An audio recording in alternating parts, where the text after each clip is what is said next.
Sudah terlihat, Mas Uno? Sudah, Bu. Sudah, Oke. sudah.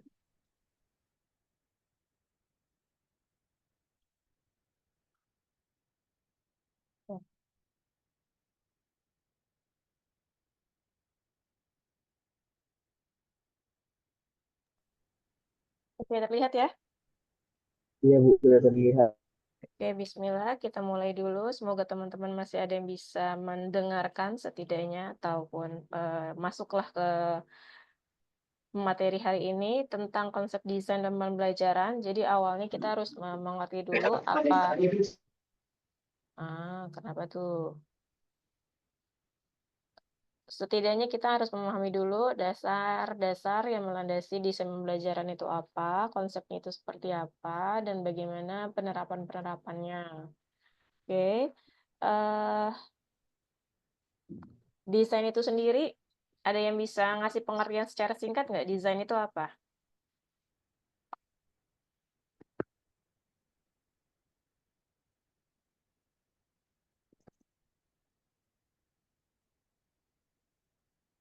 Perencanaan nggak sih, Bu? Oke, perencanaan. Perencanaan atau perancangan. Betul.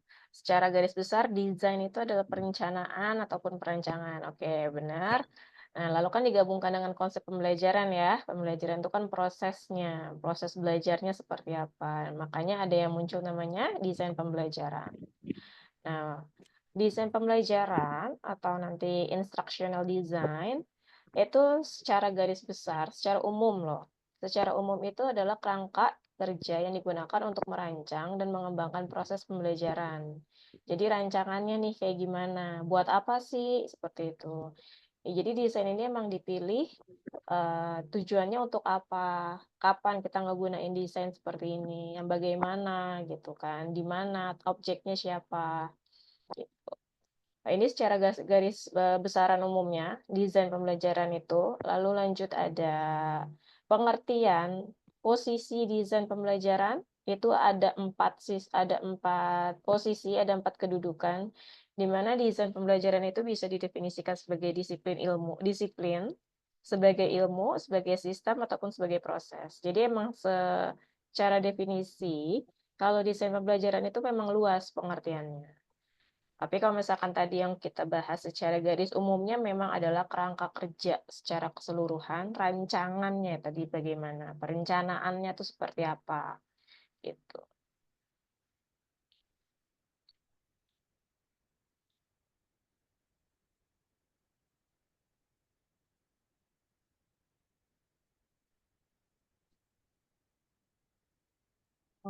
Cukup saya.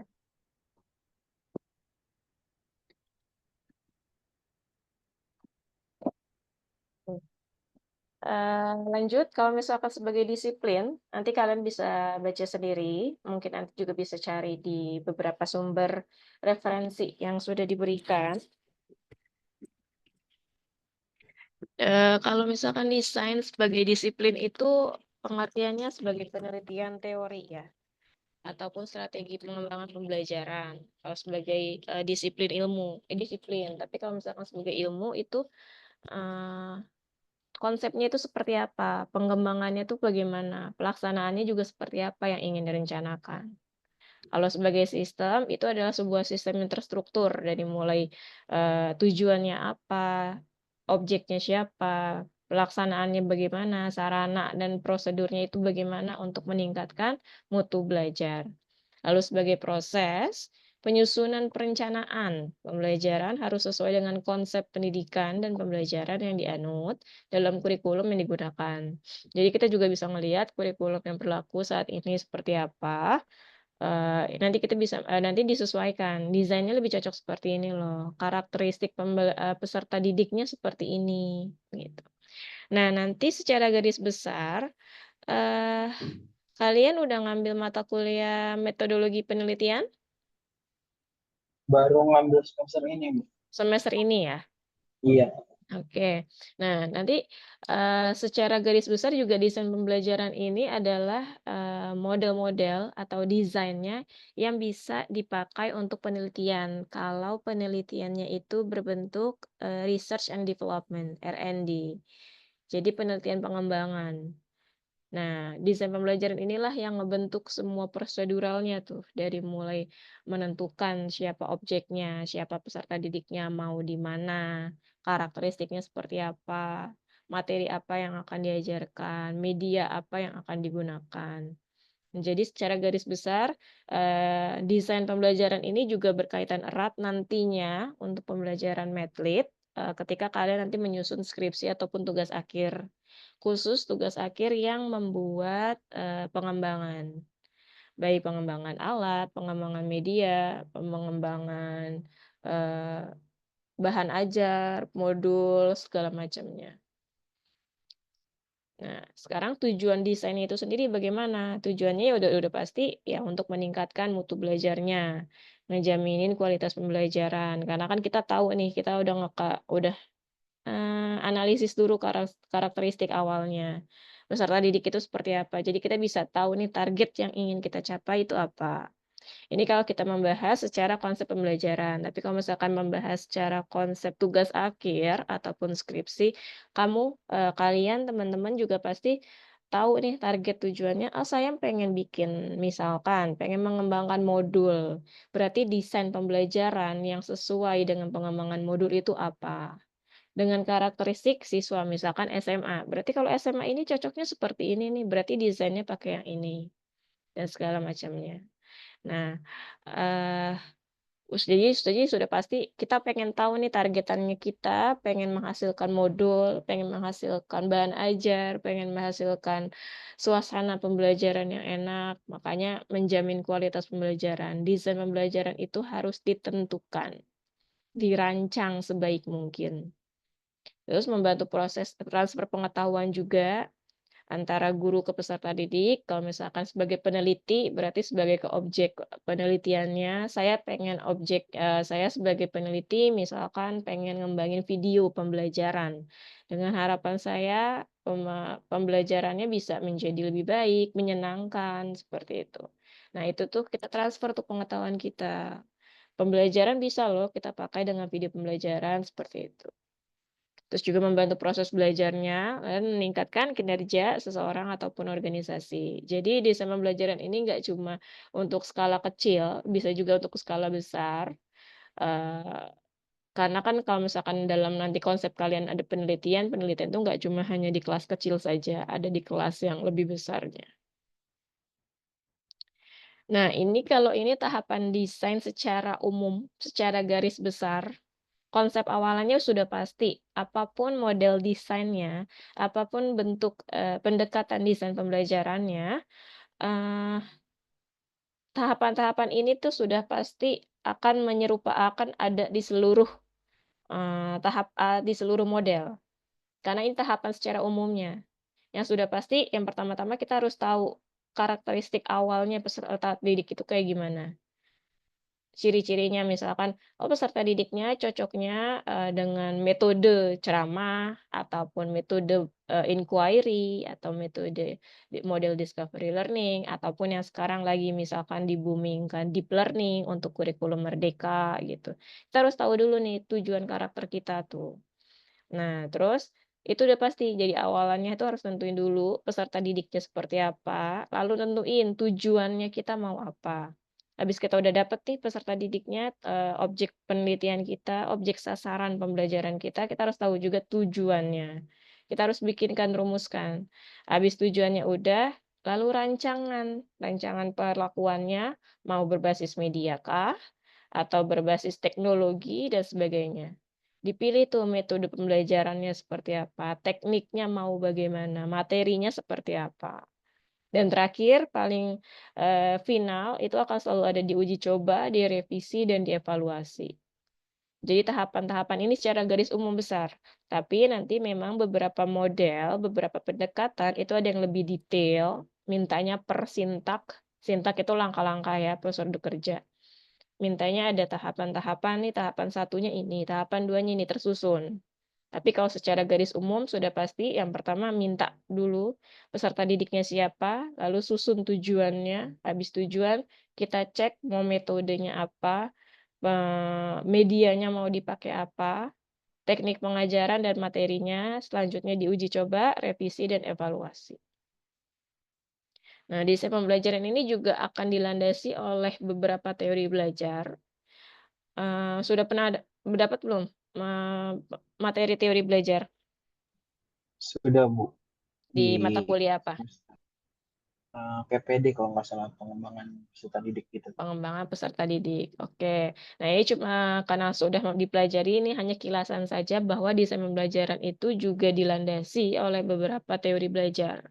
Yang biasanya teori belajar yang digunakan itu ada 3, behavioristik, kognitivisme, sama konstruktivisme. Kalau behavior itu adanya stimulus sama respon. Jadi kalau di behavior itu, bergantung sama stimulus apa yang diberikan. Jadi harapannya misalkan, saya pengen berharap peserta didik saya bisa materi kalor sebenarnya. Terus apa nih stimulus yang kita berikan? Apa nih rancangan yang kita berikan? Jadi punishment and reward untuk behavioristik ini kuat banget gitu loh. Jadi biar anak bisa belajar kalor, saya harus ngapain ya? Saya harus rancang apa ya? Apakah harus bikin praktikum kah? Atau harus bikin media buku kah? Atau bikin, nonton video pembelajaran? Seperti itu. Nah, kalau misalkan kognitivisme, itu berdasarkan karakter peserta didiknya. Hasil olah, kognitif itu sesuai sama tingkat tingkat tingkat peserta didik itu sendiri. Misalkan tahap SMA, tahap SMP kan nggak mungkin kita mempelajari materi SMA untuk di anak-anak SD, seperti itu. Kalau kognitivisme. Tapi kita nanti kita Mhm, nggak nungguin bapaknya dulu. Bisa? Boleh. Syifa.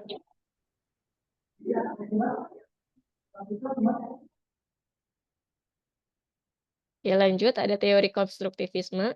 Konstruktivisme ini yang paling, booming, paling sering digunakan untuk menggunakan metode student center, di mana pembelajaran itu si peserta didik yang bakal konstruksi itu sendiri.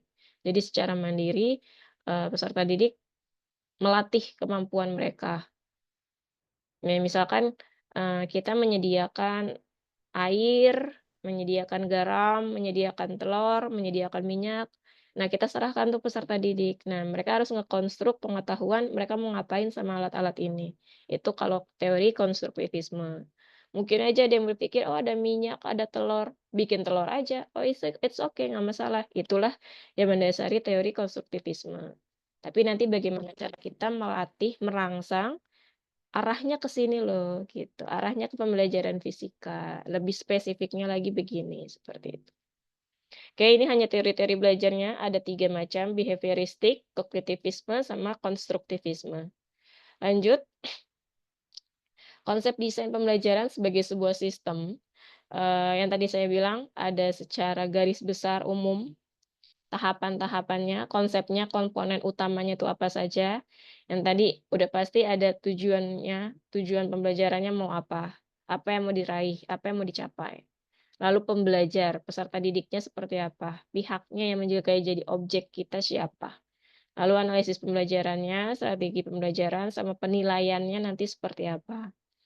Makanya tadi saya bilang, tahapan-tahapan desain ini se tidak terlalu jauh berbeda, mempunyai komponen-komponennya sama, tapi nanti memang beberapa pendekatan, ada yang lebih detail, ada yang lebih spesifik lagi, ada yang lebih umum, segala macam. Oke, kedudukan desain pembelajaran itu sentral banget dalam proses pendidikan, karena jadi jembatan antara pelaksanaan sama perencanaan di ruang kelas ataupun di lingkungan belajar lainnya. Karena dia bisa menyusun perencanaan kegiatan pelajaran, harus ada organisasi materi, bisa nentuin metode sama media, dan menilai efektivitas pembelajaran, evaluasinya seperti apa. Nah, makanya tadi saya bilang, desain pembelajaran ini penting, nanti juga kalian ketika sudah mulai menyusun tugas akhir, tugas skripsinya,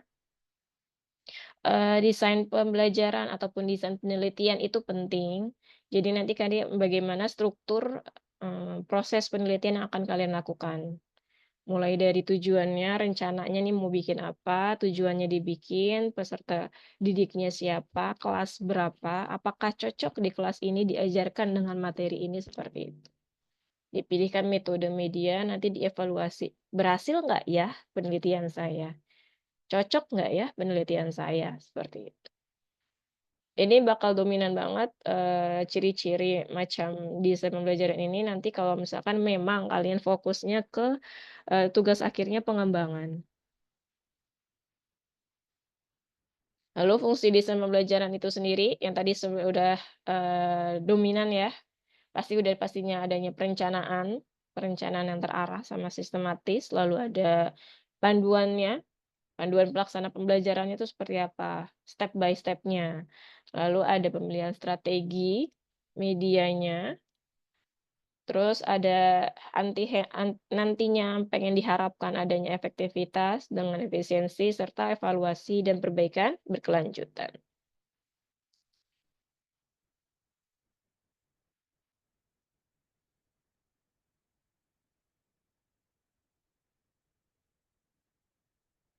Error lagi laptop saya.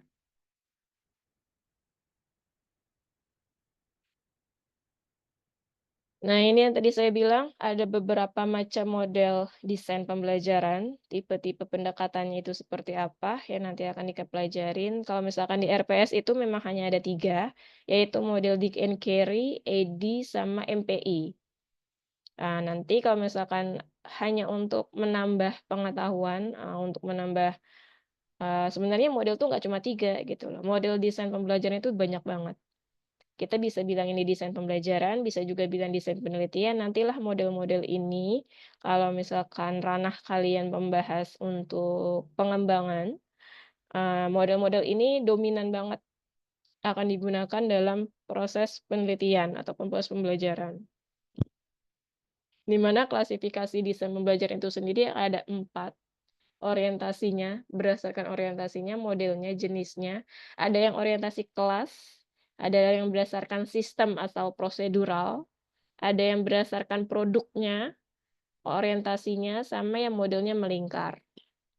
Nah, maksudnya kalau model orientasi kelas tuh kayak digunakan untuk pembelajaran, kelas kecil. Karena orientasinya mau kelas kecil aja nih, kita nggak usah perlu besar-besar, dan kelas kecilnya pun juga tidak, yang dominan 40 peserta didik, tidak. Bisa jadi hanya untuk 10 ataupun 15, karena benar-benar hanya orientasinya sangat kecil banget mikronya, jadi dia lebih spesifik. Jadi keuntungannya itu bisa lebih fleksibel dan kita bisa melihat, karakteristik langsung nyata peserta didik ini tuh maunya bagaimana. Karena, jangkauan yang kita capai itu dikit, jadi kita bisa lebih fokus, "Oh ini nih yang kita butuhkan cuma 10 peserta, bisalah kita menyanggupi semua sasaran itu tercapai." Nah, salah satu yang model berorientasi kelas itu sih model Asure. Nah, Asure ini adalah singkatan-singkatan, dari A-nya itu apa, S-nya apa, U-nya apa, R-nya apa, E-nya apa. Lalu nanti ada model berorientasi sistem ataupun prosedur. Jadi kalau misalkan tadi melihat, orientasinya kelas, hanya untuk kelas kecil saja, kalau orientasi sistem prosedur ini bisa yang kelas besar, bisa global, dan karena dia model-model ini terstruktur, secara sistematis, oke. Benar-benar ada susunannya. Dan, model-model ini harus mengedepankan strukturnya dari mulai langkah 1 itu apa, sintaks yang pertama apa, sintaks selanjutnya apa, kalau sintaks keduanya sudah terpenuhi lanjut ke sintaks 3 seperti itu. Oke, dan kalau untuk sistem oriented atau model berorientasi sistem ini, lebih dominan adanya input, adanya prosesnya, lalu nanti ada output-nya. Tadi karena dia prosedur nih, karena dia prosedur beberapa beberapa, materi pembelajaran, jadi dia, lebih mengedepankan adanya input nih, input yang diberikan apa, stimulus yang kita berikan apa, model perencanaan yang akan kita rancang itu seperti mana.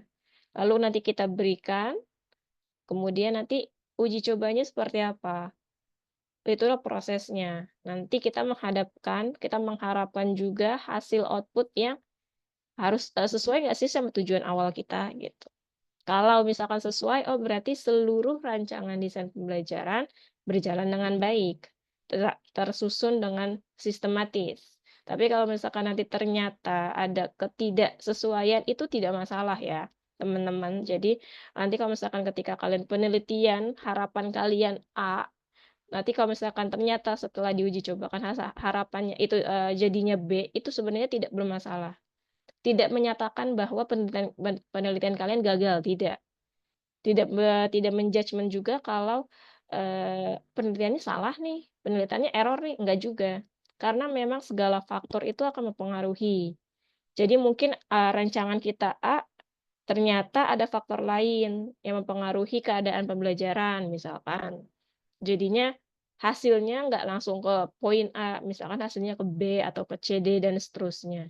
Nah, disitulah nanti kalian harus bisa menganalisis, apa nih yang salah?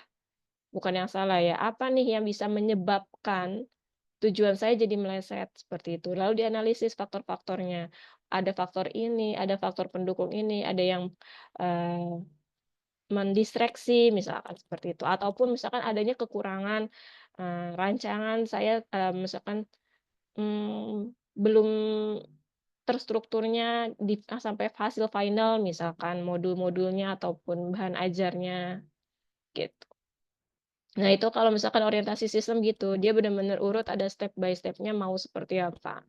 Lanjut ada model berorientasi produk, udah pasti namanya produk hasil akhirnya itu berupa, output belajarnya yang kita lihat. Jadi model-model ini kita mengharapkan adanya hasil pembelajaran yang sesuai sama harapan kita. Hasil pembelajaran itu seperti apa. Di sini ada MPI, ada Mastery Learning, lalu terakhir ada model melingkar. Model melingkar ini maksudnya adalah proses yang dinamis berulang kali, cyclusing, cycle. Jadi ketika dia sudah nyampe sintak A, B, C, D, E misalkan, sampai E ini pasti auto balik lagi ke A lagi. Nanti dari A ke B lagi, ke C lagi, D lagi, langsung balik ke A lagi. Itu kalau model melingkar, dia akan selalu terus cycling beberapa siklus. Jadi nanti tergantung kalian menetapkan berhenti di berapa kali siklus. Misalkan saya cuma pengen sampai 3 siklus aja nih, 3 proses. Ya udah berarti dalam siklus yang ketiga diberhentikan gitu. Karena kalau misalkan tidak, siklus model CAM ini akan terus-terusan berlangsung, saling berkaitan soalnya. Oke, ini klasifikasi desain pembelajaran macam-macamnya, ada 4 ya, ingat ya.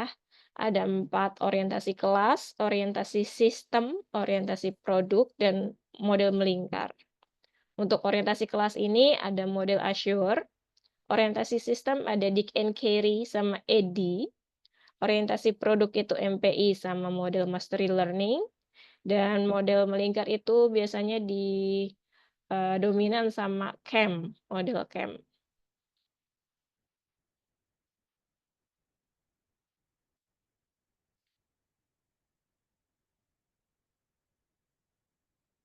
Oke, coba teman-teman, nggak usah terlalu panjang-panjang perkuliahan hari ini, kita iseng-iseng, kita bermain kuis yuk. Yang masih bisa akses kuisnya boleh, monggo.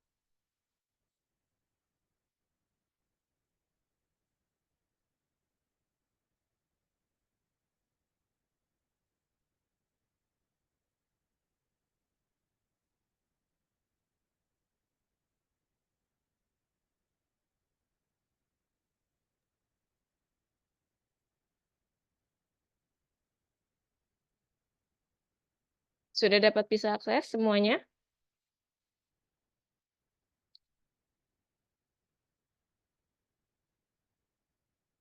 Tidak ada suara, pasti lagi masih pada Eh, fokus di perjalanan ya. nggak bisa Di akses, saya Bu. pinnya nggak bisa, Bu. Oke, berarti sebentar.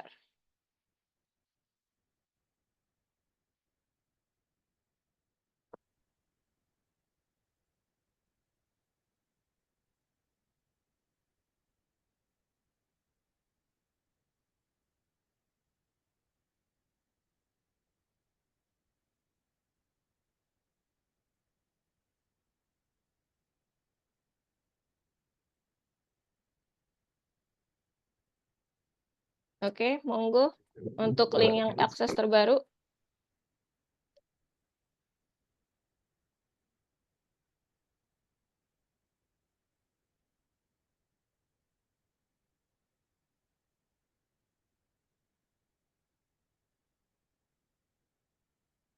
Oke, Salsa berjoin, Eka juga udah join. Lanjut yang lain, masa cuma berdua? Peserta kita banyak. Oke. Nama inisial juga nama panggilan doang juga nggak apa-apa. Lanjut, udah ada Nurul, ada Alifa, Karin. Yuk, kita mulai kalau udah pada lengkap. Uno mana nih Uno? Belum ikut nih Uno PJ-nya. Ini Bu lagi berusaha join. Lagi berusaha join. Ayo, Karisa, Sofi, Ari.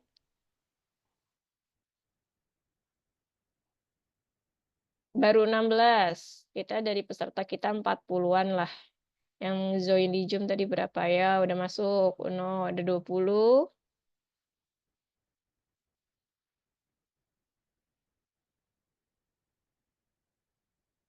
Ada yang nggak bisa masuk?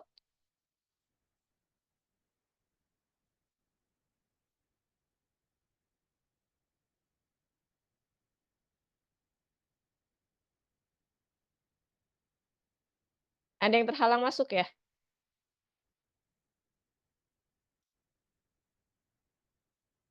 Sepertinya memang ada limit ya. Limitnya cuma bisa sampai 20, berarti selamatlah 20 orang ini yang bisa masuk duluan. Yang lainnya mungkin kita bisa saling melihat di layar ke share screen kan ya? Oke, kita mulai aja ya. Yang lainnya mungkin menjawab dari Zoom aja juga nggak apa-apa, ataupun teriak, ini Bu jawabannya seperti itu. Oke, lanjut, go, kita mulai. Pertanyaan-pertanyaan singkat aja.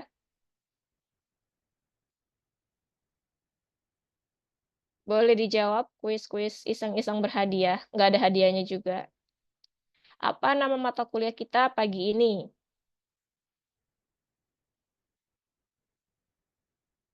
Sampai ada yang salah sama nama mata kuliahnya. Ayo yang di Zoom coba yang nggak bisa join Kahoot-nya. Kencang amat suaranya. Udah 18 orang menjawab. Tadi pesertanya 20 ya. Satu lagi yang belum jawab. Sampai ada yang salah, awas. Ada yang jawab salah dong. Ada yang menjawab desain perkuliahan, fisika. Oke. Salah pencet, Bu, katanya si Alifa tuh. Di chatnya desain pembelajaran sains ya. Kita mata kuliah hari ini. Biar kalian tahu fokus dulu. Kita belajar apa sih? Nah, kan ini kelihatan kan mata. Apa ini? Mana next saya? Oke, lanjut ya. Pertanyaan selanjutnya. Jangan sampai salah pencet lagi nih.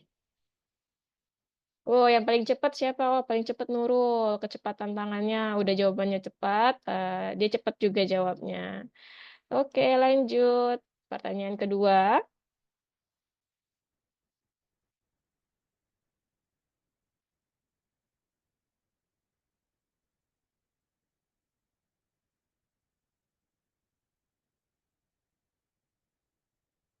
Tadi pengertian-pengertian definisi desain pembelajaran tuh. Desain pembelajarannya dari berbagai macam sudut pandang. Kecuali. Oke, yang di Zoom apa coba jawabannya? Salah pencet lagi? Enggak. Ayo coba. Ya, yang kecuali ya. Jadi tadi kan sudah dibilang banyak nih pengertian-pengertian desain pembelajaran itu sendiri yang dilihat dari berbagai macam sudut pandang. Ada 4. Dan yang ditanya ada yang kecuali yaitu sebagai rancangan. Rancangan itu kan pengertiannya si desain itu sendiri. Jadi nanti desain pembelajaran ada sebagai ilmu, sebagai disiplin, sebagai proses, dan sebagai sistem. Hanya 4 orang yang menjawab tepat. Oke, kita lihat siapa yang menjawab dengan cepat dan tepat. Oke, Nurul langsung turun ya Nurul ya. Uno langsung naik nih, Uno nih tiba-tiba jadi 5 besar. Oke, selamat untuk Rachel. Reshelia Devita untuk pertanyaan nomor 2. Mungkin sudah langsung benar. Kita next ya.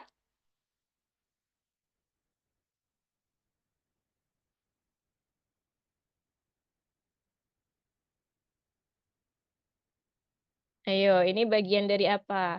Tujuan, definisi, komponen, atau sintaknya. Sintaks itu langkah-langkah prosedural. 12 detik lagi. Baru 14 orang yang menjawab. Dan jawabannya adalah benar semua tujuan. Oh, ada yang satu. Mungkin yang satu ini sebenarnya kepencet lagi. Oke, berarti meningkatkan mutu belajar itu termasuk tujuannya. Tujuannya itu juga membantu proses pembelajaran. Adalah tujuan dari desain pembelajaran itu sendiri. Wih, Karin langsung memimpin untuk materi ke berapa tadi? Ketiga atau keempat ya? Lanjut aja ya. Oh, pertanyaan keempat berarti sekarang. Teori yang tidak melandasi desain pembelajaran. Ayo, tadi teori belajar. Ada berapa macam?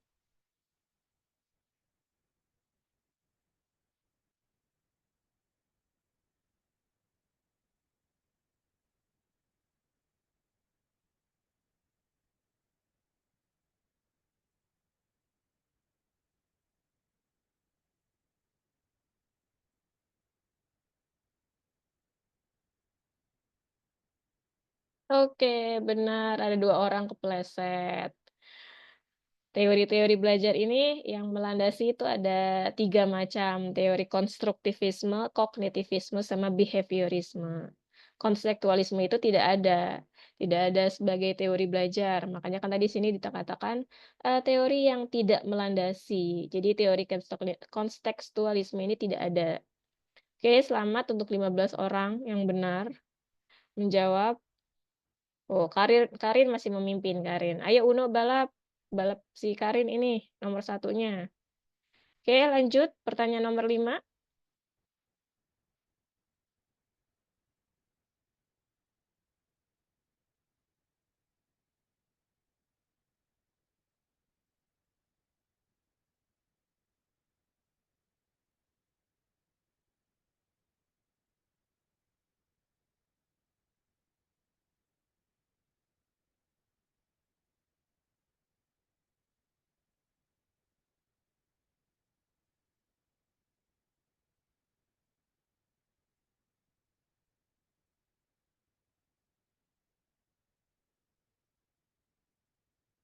Nah, di sini masih mungkin cukup banyak yang kegocek. Ciri-ciri karakteristik utama dari teori-teori belajar. Nah, kalau misalkan yang menyatakan adanya stimulus, adanya reward sama punishment, jadi kita ngarepin stimulus itu tuh paling penting itu tuh adanya di behavioristik. Dia jadi berdasarkan rangsangan apa yang diberikan, stimulus apa yang kita rancang. Jadi konsepnya behavior itu belajar itu wajib ada stimulusnya. Entah stimulusnya bisa pakai pemantik pertanyaan ataupun dikasih kasus, studi kasus seperti itu. Nah, kalau misalkan kognitif yang tadi berdasarkan karakteristik peserta didiknya, tingkat kognitifnya itu di tingkat mana peserta didik, cocok enggak di tingkat SD seperti apa, di tingkat SMP kognitifnya sampai mana, di tingkat SMA. Kalau konstruktivisme itu lebih ke merancang pengetahuannya secara mandiri. Oke, good job. Kita lihat siapa yang masih memimpin. Oke, Karin masih memimpin. Uno udah mulai hilang dari peredaran nih Uno nih, 5 dari 5 besar. Oke, lanjutin. Pertanyaan nomor 6.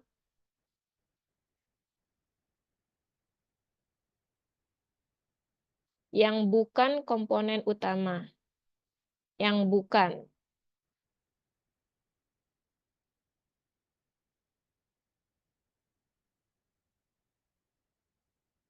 Yang tadi secara garis besar komponennya itu ini harus ada.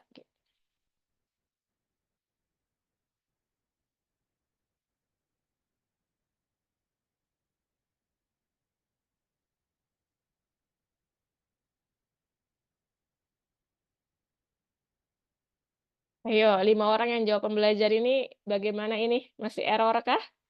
Pembelajar ini wajib dong kalau misalkan di desain pembelajaran, pembelajar itu maksudnya objeknya, si peserta didik. Mungkin, kalian agak rancu sama kalimatnya ya. Pembelajar itu maksudnya, peserta didiknya itu sendiri, yang kita mau jadikan objeknya itu siapa, peserta didiknya yang mana gitu. Itu wajib ada, kalau nggak ada peserta didik untuk apa dibikinkan desain pembelajaran. Ya, jadi sistem operasionalnya yang nggak ada, bukan sistem operasional, di desain pembelajaran. Desain pembelajaran itu hanya ada strateginya, ada sistem prosedurnya, bukan sebagai operasionalnya. Oke, lanjut. Oke, Karin masih memimpin lagi-lagi. Next.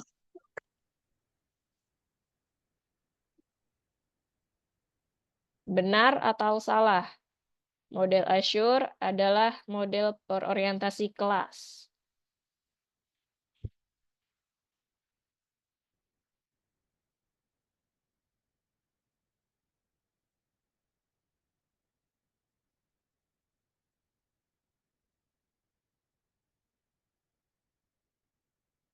Oke, model Azure itu, tadi yang saya bilang ada desain pembelajaran ada 4 model. Ada model orientasi kelas, orientasi sistem atau prosedur, orientasi produk, sama orientasi, melingkar, model melingkar. Dan model Azure itu adalah model yang orientasi kelas, karena dia kelompok kecil.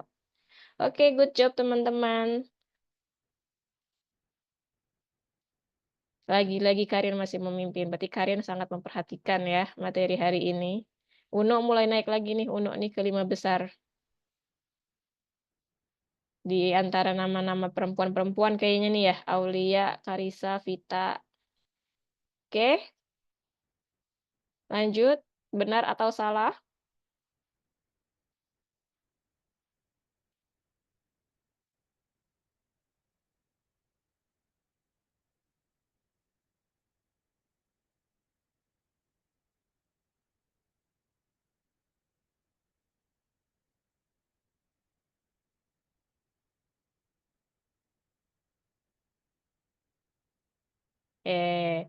Masih ada yang keliru.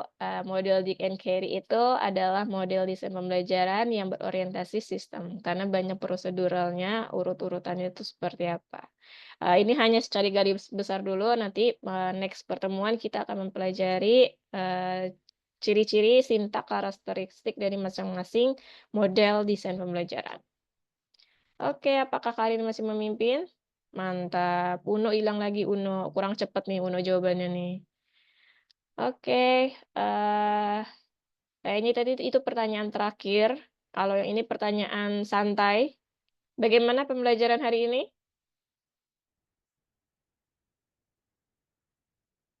Waduh, langsung cepat jawabnya tuh. Kayaknya saya tahu nih jawaban yang paling dominan yang mana nih.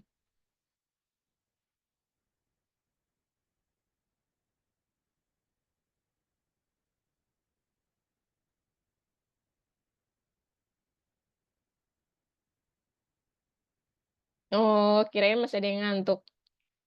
Ada yang jawab pusing, satu orang pusing Bu.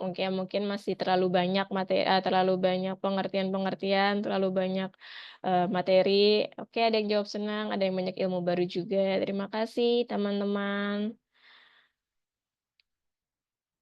Oke, terakhir, siap materi selanjutnya?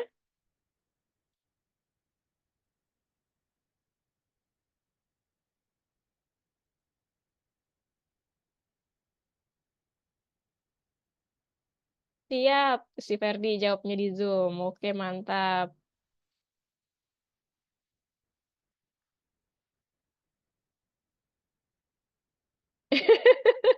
Siap bingit. Ada juga ya yang jawab kalau saya jawab nggak siap, Ibu marah nggak? Enggak, saya nggak marah kok. Santai aja. Nanti kalian ini yang nggak dapet kesiapan belajarnya seperti apa. Oke, terima kasih teman-teman. Nah, ini juga sebagai contoh nih. eh oh, kok podium. Selamat untuk Karisa, poin ketiga besar. Yang kedua ada Aulia. Yang pertama, jeng jeng jeng jeng. Karin. Oke, untuk pembelajaran singkat pada pagi ini didapatkan oleh Karin yang memimpin pembelajaran. Tadi ada tuh yang keempat kelimanya, kecepatan lagi saya bacanya.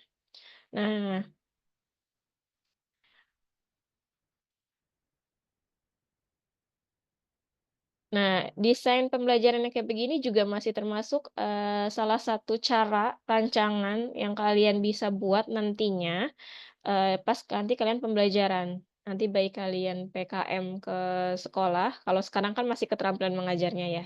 Ini bisa nih digunakan, diaplikasikan. Bisa pakai Kahoot, bisa pakai model-model yang lainnya, model-model games pembelajaran lainnya. Jadi kita belajar, menjawab, sekaligus refreshing sebentar gitu kan. Tadi materi-materi apa sih yang dipelajari? Nah, ini bisa kalian selipkan.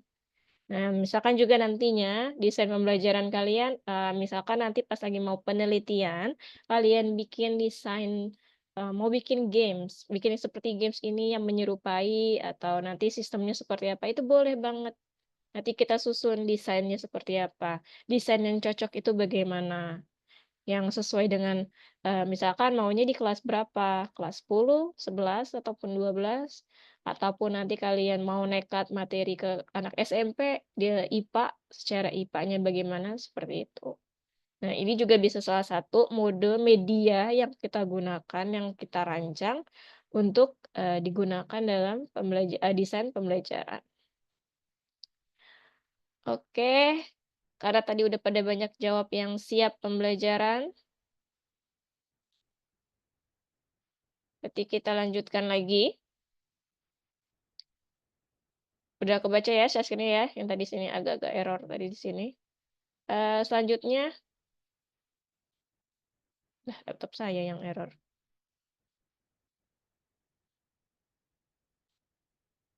Oke, selanjutnya next time pertemuan kita bagi tugas, bagi kelompok. Ada 40 yang terdaftar di Siakap. Jadi 40 ini saya bagi menjadi 6 kelompok.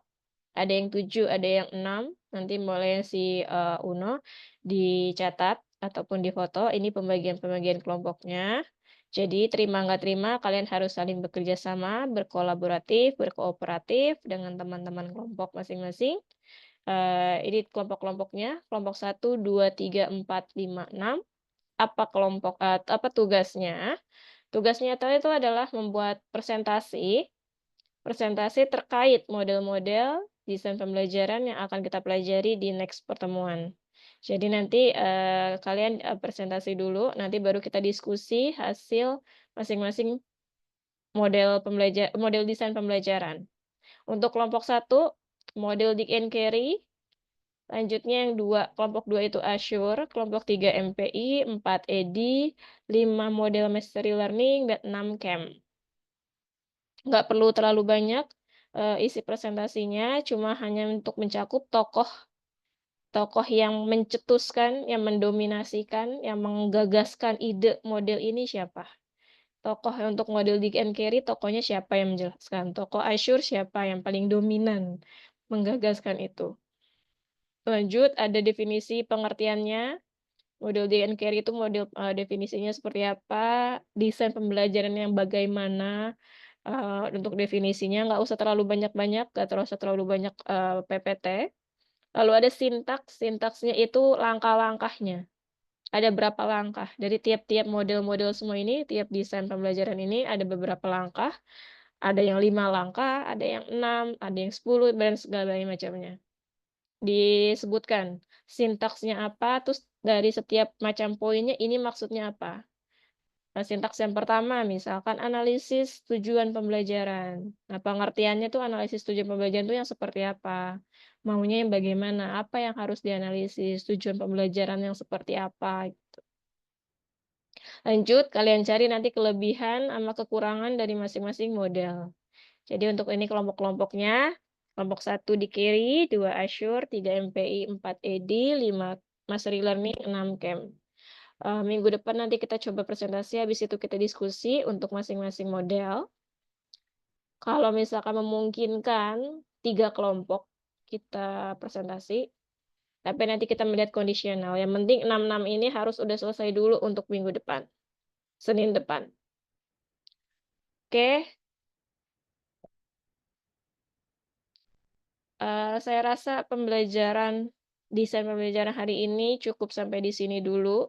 Ini adalah hanya untuk gambaran-gambaran garis besar desain pembelajaran itu seperti apa, karena kita belum mencakup masing-masing model. Karena nanti yang bakal banyak memakan waktu, takes time banget, itu nanti pengertian dari masing-masing desain pembelajaran itu sendiri. Nanti kita akan analisis sintaks-sintaksnya.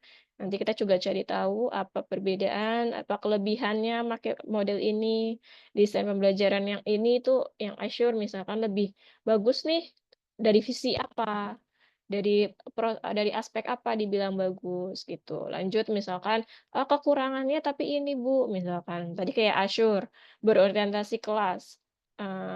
Kelebihannya lebih fokus Bu, semua peserta didik terpenuhi gitu kan. Tapi kelemahannya apa? Kelemahannya kalau jika akan diterapkan untuk jumlah peserta didik yang banyak itu kurang solutif Bu, kurang sesuai seperti itu. Oke, nanti kalian cari itu masing-masing, ini tugas-tugasnya dan ini pembagian kelompoknya. Mungkin perkuliahan hari ini sampai sini dulu. Saya melihat ada 39 sama saya 38 yang tidak hadir berarti siapa ya?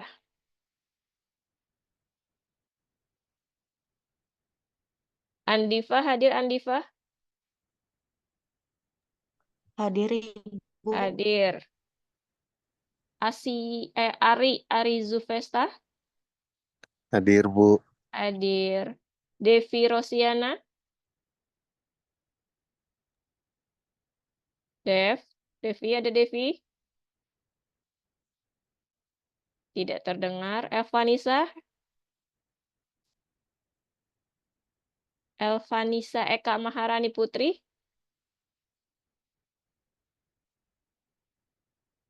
Hadir Ibu. Ini Eka ya?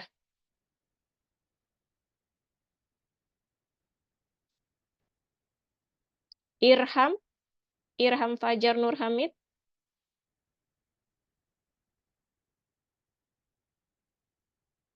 Irham gak ada?